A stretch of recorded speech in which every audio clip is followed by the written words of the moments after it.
Une fille a accidentellement téléchargé une application appelée « La mort approche » sur son téléphone.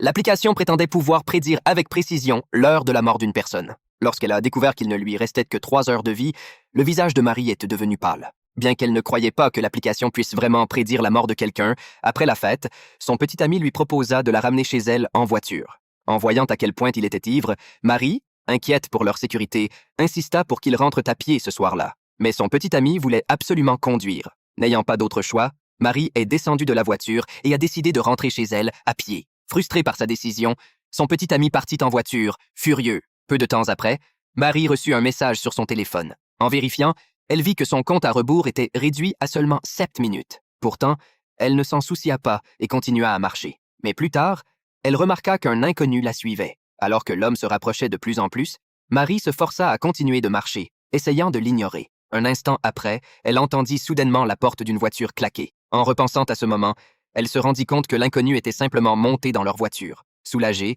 elle se retourna, mais aperçut une silhouette dans la distance. La peur l'envahit. Elle resta là, les yeux fixés sur eux. Puis, du coin de l'œil, elle remarqua une silhouette floue dans une autre direction. Mais lorsqu'elle se tourna pour la regarder, elle disparut instantanément. Soudainement, son téléphone vibra à nouveau. Le compte à rebours affichait maintenant moins de 2 minutes. Bouleversée par tous les événements étranges de la nuit, Marie paniqua et courut directement vers l'appartement qu'elle louait. Une fois à l'intérieur, elle voulut vérifier la porte pour voir s'il y avait une ombre dehors. Mais à ce moment-là, son téléphone sonna encore. Enragée, elle l'éteignit et le jeta de côté, pensant qu'elle était enfin en sécurité. Marie alla se verser un verre d'eau, mais au moment où elle tendait la main pour le prendre, un bruit étrange vint soudainement de derrière les rideaux à proximité.